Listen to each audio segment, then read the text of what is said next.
notation, and specifically we're going to go ahead and show you how to represent a model or simple linear regression model using matrix notation.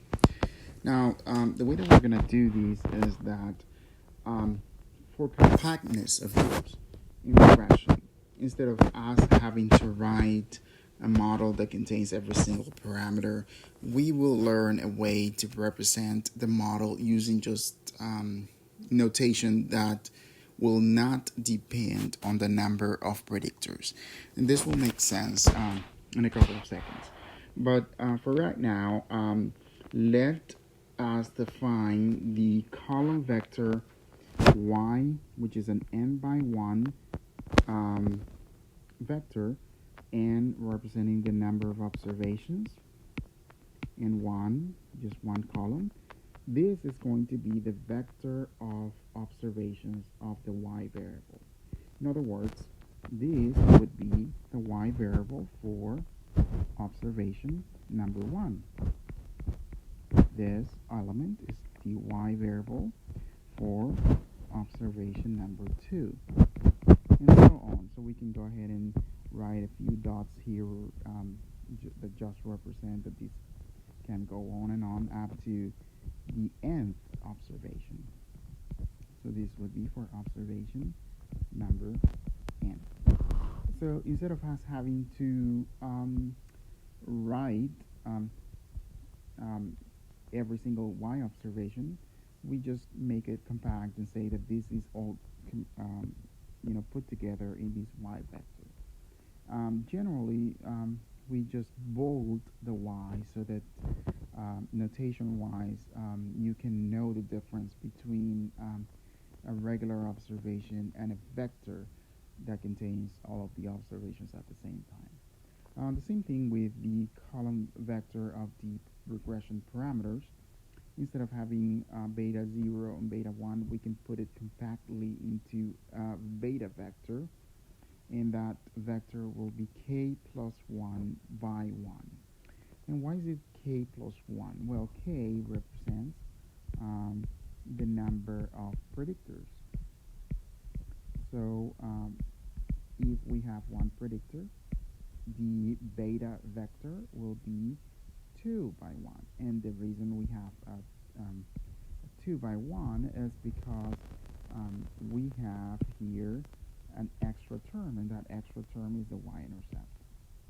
So that extra term will always add 1 to the number of parameters. And we already have seen that in multiple ways, but it's important that we understand how it affects matrix notation.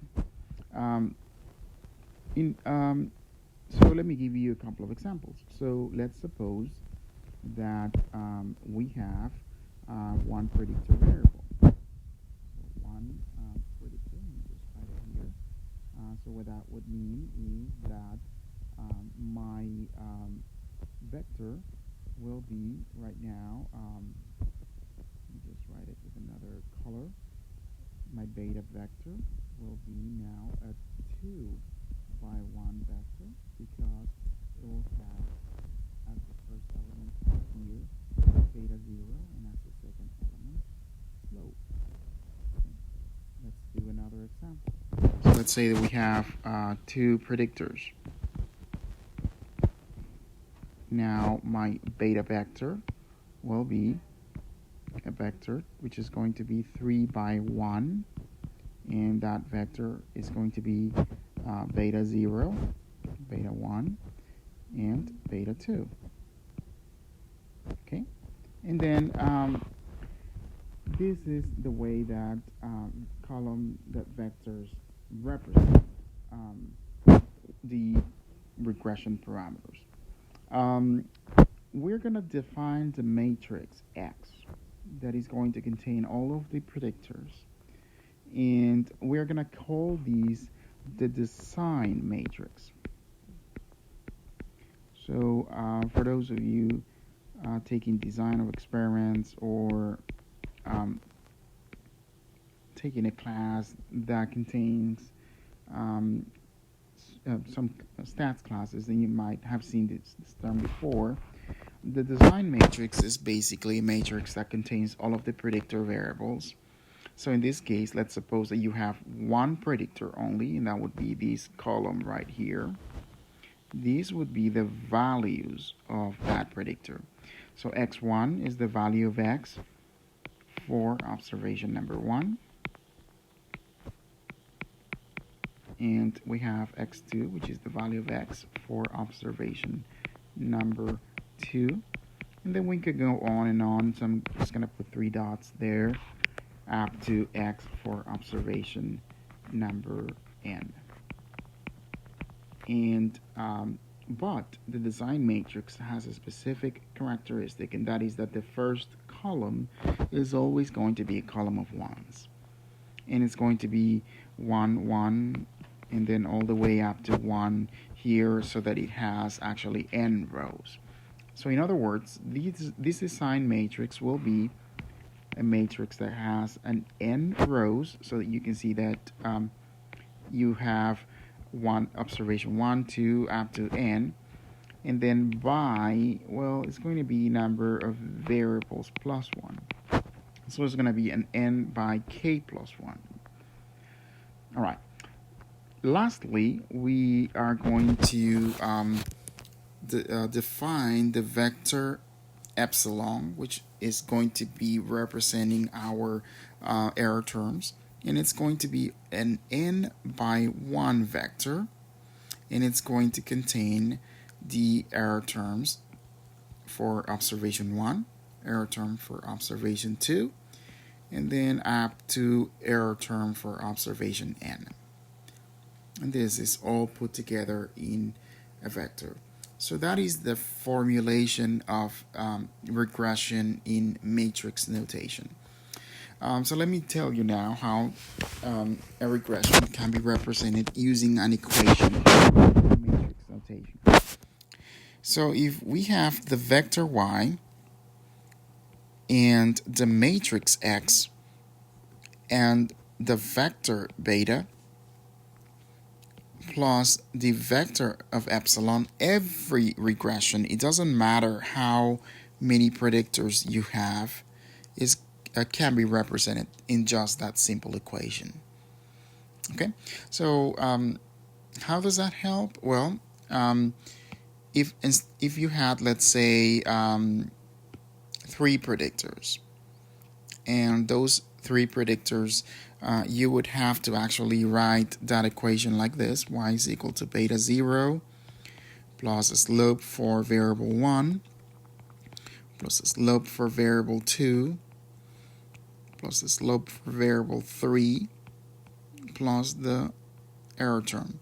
Instead of having this long equation representing a regression, I can instead use this compact notation, assuming now that y is a vector, x is a matrix, beta is a vector, and epsilon is a vector. So it doesn't seem like it's a big advantage right now, but once you have, let's say, hundreds of variables, then you would start appreciating that the matrix notation a little better. First of all, let's take a look at whether this makes sense. Because we're multiplying a couple of matrices, and we haven't even checked if they are conformable for multiplication. We're adding matrices, and we don't know yet if they are conformable for addition. So let's check that really quick.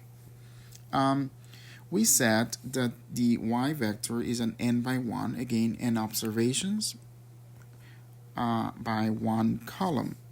So this matrix on the left hand side is going to have to match everything we do on the right hand side. So let's start with the matrix X. We said that it was an n by k plus 1 matrix. K plus 1 because we have k variables plus a y-intercept. The beta vector is going to be k plus 1 by 1. So these two are conformable for multiplication because the columns of the matrix, the design matrix X, match the rows of the beta vector. And the result is going to be actually is going to be an n by 1 vector, because it's the result will have the dimension of the outer numbers. So if this is going to be an n by 1 vector, then I can add it with the epsilon, because the dimensions actually match. They are conformable for addition, and that's the reason why the resulting vector is going to be n by 1. Okay? So again, what I tried to show here is that this makes sense in terms of the notation, in terms of the dimensions. But we're going to take a look now and at how can we get the vector of parameter estimates. We said here that the beta vector is the vector of parameters, and it's going to be k plus 1, so it's going to be a k plus 1 by 1. Okay? But this is a parameter vector and not the parameter estimate. So the way that we are going to represent the parameter estimate is put it in vector block. And this vector will have to be the same dimension, k plus 1 by 1, because it's going to be actually estimating this beta vector. And the nice thing is that there is going to be a formula that applies to every single regression. It doesn't have to be one predictor, two predictors, 1,000 predictors. The estimates of the beta vector that minimize SSC are going to always be estimated with this equation. It's going to be the transpose of the design matrix multiplied by the original design matrix. I will take the inverse of that product and multiply it by X transpose Y. If you take a look at this closer, this looks awfully close to SSXY over SSXX. The only thing that we have now matrix notation. So this matrix is going to always give us the parameter estimates. We know these matrices work in terms of the dimensions because the design matrix X is going to be an n by k plus 1 matrix. Okay, so let me just delete this really quick. And the idea is that if I transpose it and I multiply by a transpose, like we said before, this is going to be conformal. So the transpose is now going to be equal to k plus 1 by n. So this always will match. The result will be a k plus 1 by k plus 1 matrix. If I take the inverse of that, that will not change. So the result of this matrix is going to be now a k plus 1 by k plus 1 matrix. Okay? Then I will multiply that by the X transpose, which is going to be k plus 1 by n times n by minus 1. So all of these is going to be a k plus 1 by n multiplied by something that is an n by 1. This part like this, just give me 1 second to correct it. What we need would have to be a k plus 1 by n, and that I'm going to multiply it by n by 1, so this would match. So what I'm going to see is that the resulting matrix is going to be always the k plus 1 by 1. Okay? And this will give us all of the parameters. We're going to see an example soon, but I wanted to show you what that means. Let me just tell you, generalizes to every single regression. It doesn't matter how many predictors you have. If you have, let's say, k predictors, you will have k plus 1 by 1. You will have the number of slopes. So we are assuming we have up to k slopes, and plus the y-intercept.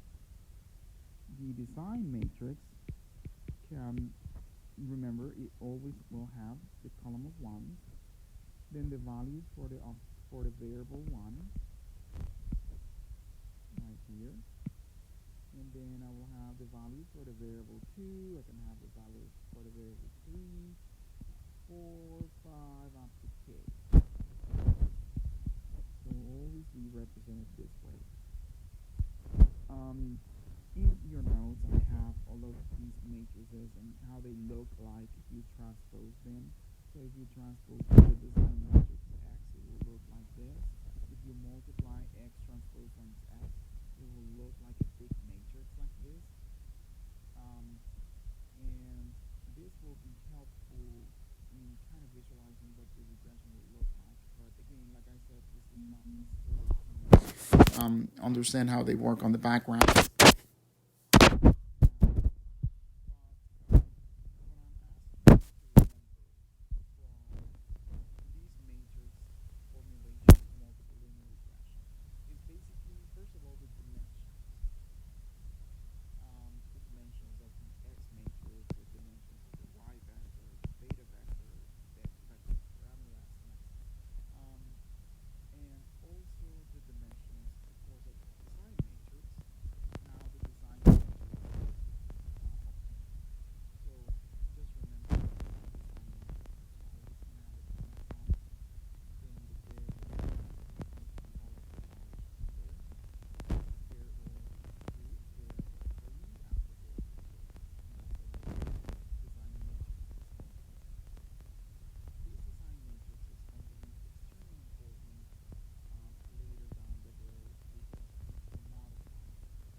Just recognizing there are singularities in the data. So that means that one cannot be multiple or linear combination. This will always also apply to the design matrix. You don't want a predictor to be a multiple of another. So let's say, for instance, that you have a few predictors, and one of the predictors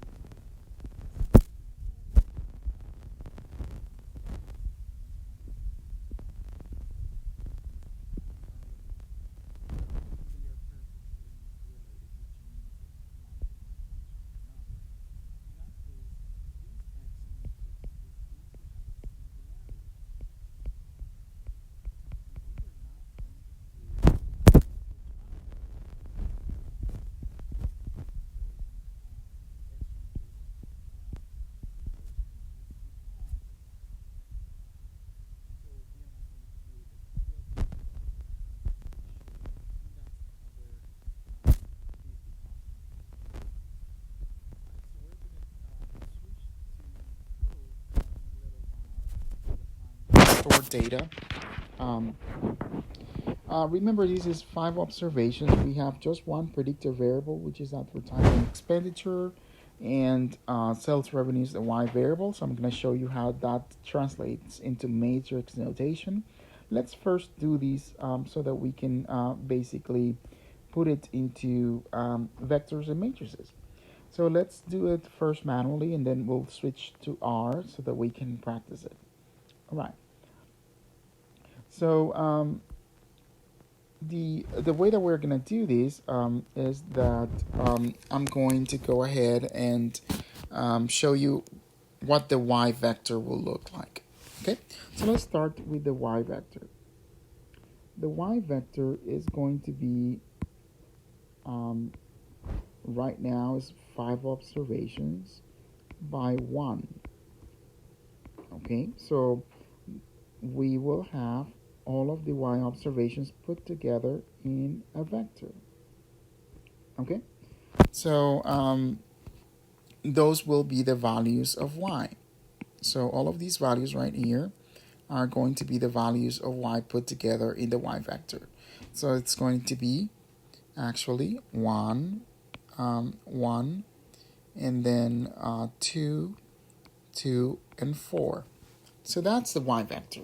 It's simple as that. Okay, so we'll have 5 rows, 1 column. Now let's take a look at the design matrix. Okay, the design matrix X. We know it's going to be n by k plus 1. Well, n is 5, and k is the number of predictors. We just have 1, so it's going to be a k by 2. Or an n by 2, which is going to be 5 by 2 matrix. So the first column is going to be always a column of 1s. So I'll have 5 1s right there, and that's going to be my design matrix. The first column of my design matrix. The second column is going to be the values of my x variable. So it's going to be 1, 2, 3, 4, 5. So it's going to be the values of 1, 2, 3, 4, and 5. And that is my design matrix. So that's pretty much all I need for the design matrix. Now remember, the column of 1s represents the y-intercept. The other columns that you will have here are the columns of the predictors. Because I have 1 predictor, I only have 1 column. So this is actually the y vector, and this is actually the x column. And then finally, we need the beta vector, or the parameter estimates. And that's what we are going to solve for using the equation that we gave you. So that's pretty much it. Well, let's switch to some code. Now remember something, the beta vector, the parameter estimates vector, it's always going to be a number of predictors plus 1 by 1. So in other words, if I have 1 predictor, it's going to be 2 by 1 vector. All right, so that's pretty much